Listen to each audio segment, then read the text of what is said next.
Hello friends, जय हिंद। स्वागत है आप सभी का पी मैक्स क्लासेज के यूट्यूब चैनल पर। तो आज हम पढ़ेंगे 11th क्लास में फिजिक्स में इक्वेशन ऑफ मोशन यानी गति के समीकरण को पढ़ेंगे ग्राफिकल मेथड से। वीटी ग्राफ के बेस पर आज हम लोग पढ़ेंगे गति के तीनों समीकरण पढ़ेंगे और उनका डेरिवेशन भी करेंगे। तो आइए देखते हैं वीटी ग्राफ में होता क्या है। बीटी ग्राफ में होता है वाई एक्सिस पर होता है वेलोसिटी वेग और एक्स एक्सिस पर होता है टाइम। ठीक है, इस पर क्या होता है, वेलोसिटी होता है, वेग होता है वाई एक्सिस पर, और एक्स एक्सिस पर यानी एक्स अक्ष पर क्या होता है, टाइम होता है, अपना समय होता है। बात समझ में आई।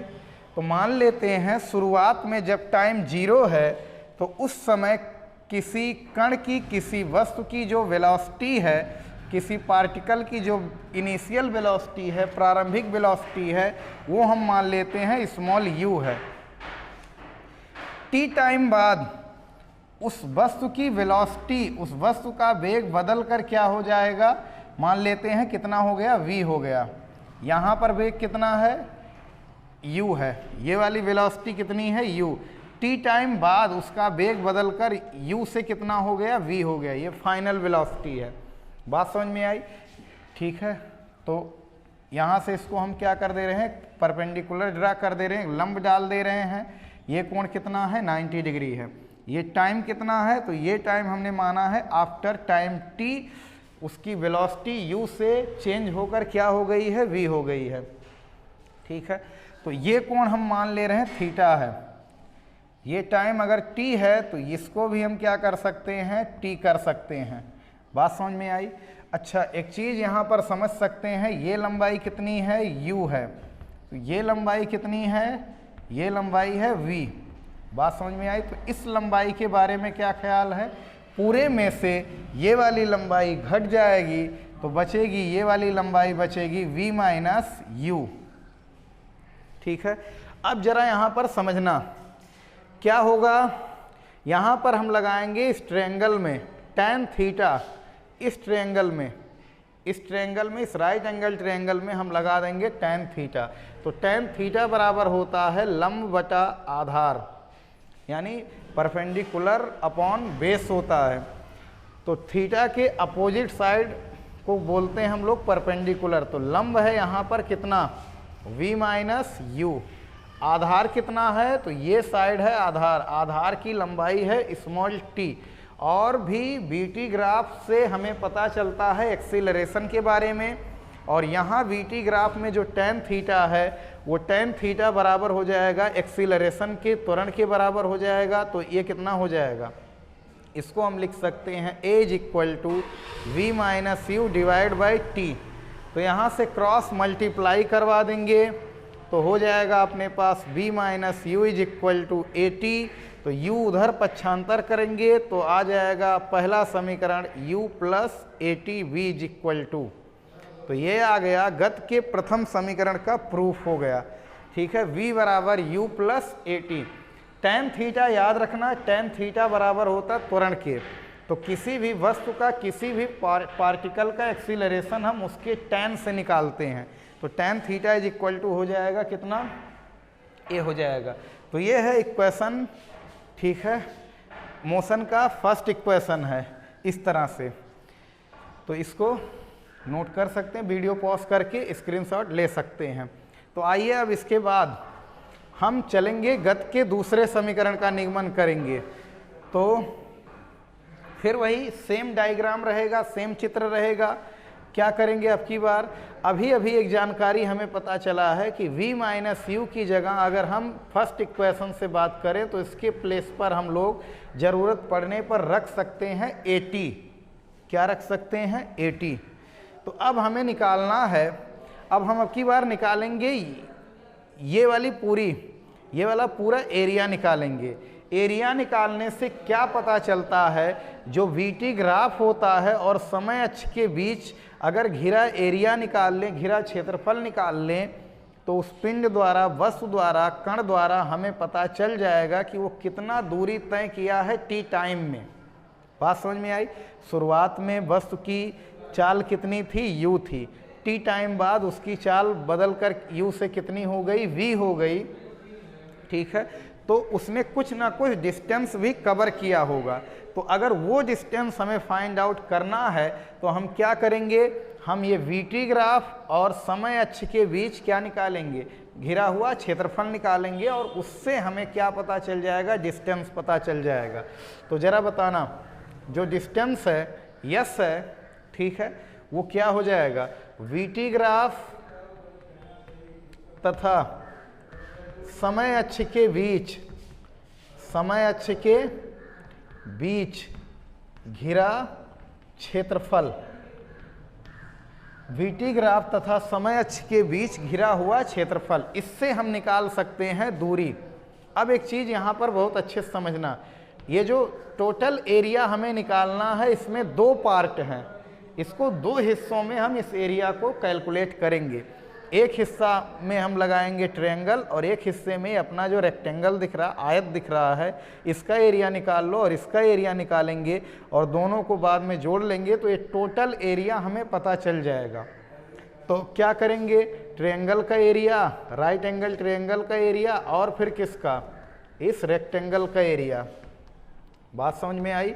तो यहाँ पर ट्रायंगल का एरिया कितना है, ट्रायंगल का एरिया होता है 1/2 गुणे आधार गुणे ऊंचाई, या बेस इंटू हाइट होता है। तो बेस कितना है बच्चों, बेस है t स्मॉल t, हाइट कितना है v माइनस यू को हम लोग क्या बोलेंगे, at बोलेंगे।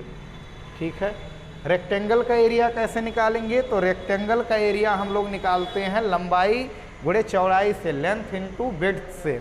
तो लंबाई कितनी है, लंबाई है t, चौड़ाई कितनी है, चौड़ाई है u।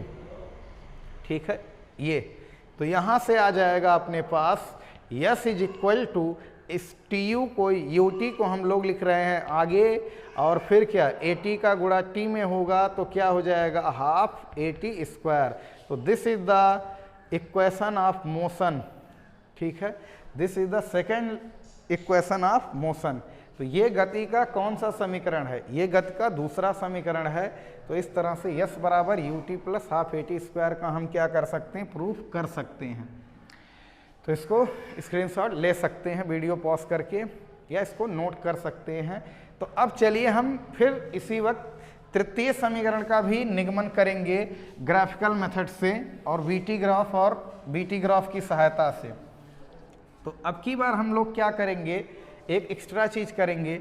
यहाँ पर जरा बता दो कि अगर गति का प्रथम समीकरण है v बराबर u प्लस ए टी, तो अगर हम इस u को इधर ट्रांसफर कर दें तो ये माइनस हो जाएगा, इज इक्वल टू क्या हो जाएगा, ए टी। अब अगर हम यहाँ से t का मान निकालना चाहें तो t का मान हो जाएगा v minus u by a is equal to T. तो अगर हमें तीसरे समीकरण का निगमन करना है तो हम क्या करेंगे, t को गायब करेंगे, यानी t की वैल्यू अगर हमें ज़रूरत पड़ी कहीं तो हम t की वैल्यू को क्या करेंगे, रखेंगे। तो फिर से हम दूरी निकालेंगे, तृतीय समीकरण का निगमन करने के लिए फिर से हम दूरी निकालेंगे, वस्तु द्वारा चली गई दूरी, वस्तु द्वारा ऑब्जेक्ट द्वारा डिस्टेंस की गई, कवर की गई डिस्टेंस हम लोग निकालेंगे। तो फिर वही चीज़, डिस्टेंस हम कैसे निकालते हैं, डिस्टेंस निकालते हैं वीटी ग्राफ और टाइम एक्सिस यानी समय अक्ष के बीच घिरा क्षेत्रफल।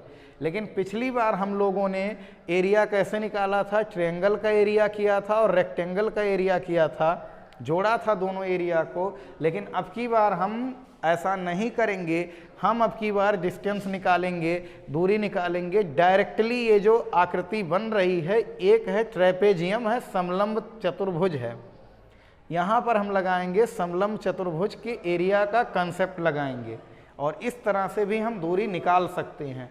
क्यों डिफरेंट तरीके से निकाल रहे हैं, क्योंकि अगर उसी तरह से निकालेंगे तो फिर से वही वाला इक्वेशन आ जाएगा। तो अब अगर हमें कुछ अलग करना है तो फिर अलग तरह से एरिया निकालेंगे, आएगा एरिया उतना ही, ठीक है। लेकिन अब की बार यहाँ पर डायरेक्टली हम लगाएंगे ट्रेपेजियम का एरिया। तो क्या हो जाएगा, दूरी यस बराबर हो जाएगा वीटी ग्राफ तथा समय अक्ष के बीच घिरा क्षेत्रफल। तो क्या है, वीटी ग्राफ तथा समय अक्ष के बीच घिरा क्षेत्रफल मीन्स समलंब चतुर्भुज का क्षेत्रफल, समलंब चतुर्भुज का क्षेत्रफल ट्रेपेजियम का एरिया क्या होता है, 1/2 1/2 गुणे समांतर भुजाओं का योग, समांतर भुजाओं का योग, sum of parallel side into distance between them into गुणे उनके बीच की दूरी, उनके बीच की दूरी। ये है फॉर्मूला ट्रेपेजियम का। तो जरा देख लो, ये यस बराबर हो जाएगा क्या, 1/2 तो रहेगा ही, समांतर भुजाओं का योग, समांतर भुजाओं में ये साइड है u और ये पूरी साइड है v, तो समांतर भुजाओं का योग जब हम लोग करेंगे तो क्या हो जाएगा, u प्लस v। ठीक है, उनके बीच की दूरी, इन दोनों समांतर भुजाओं के बीच की जो दूरी है वो t के इक्वल है, तो इसको हम लोग कर देंगे स्मॉल t के बराबर। अब जरा बताना, यहाँ पर हम t की वैल्यू ये वाली रख सकते हैं जो पहले समीकरण से हमने फाइंड आउट की थी। ठीक है, तो यहाँ से क्या हो जाएगा, इसको हम ऊपर लिख दे रहे हैं बच्चों, यस बराबर क्या हो जाएगा, इसको हाफ को ऐसे रहने दो, इसको हम लोग लिख सकते हैं v प्लस u और t की जगह v minus u divide by a, तो 2a का तिरछा गुणा करोगे जब तो ये हो जाएगा 2as। यहाँ पर फॉर्मूला बनेगा a प्लस बी एक ब्रैकेट में, a माइनस बी एक ब्रैकेट में, वर्गांतर का फॉर्मूला बनेगा। तो यहाँ से हम लोग क्या करेंगे, फॉर्मूला लगाएंगे तो v square minus u square, इसको उल्टा लिख लो, तो उल्टा लिखोगे तो हो जाएगा b square minus u square is equal to 2as, u square उधर ट्रांसफर कर दो तो v square is equal to u square plus 2as। तो ये है गति के समीकरण का, गति का तीसरा समीकरण है, v स्क्वायर बराबर यू स्क्वायर प्लस 2as। तो इस तरह से तीनों समीकरण का निगमन आप ग्राफीय विधि से कर सकते हैं। इसके नेक्स्ट वीडियो में हम लोग कलन विधि से यानी कैलकुलस द्वारा हम लोग गति के समीकरण का निगमन करेंगे। ठीक है, तो इसमें इतना ही, मिलते हैं नेक्स्ट वीडियो में, तब तक के लिए पढ़ाई करते रहें।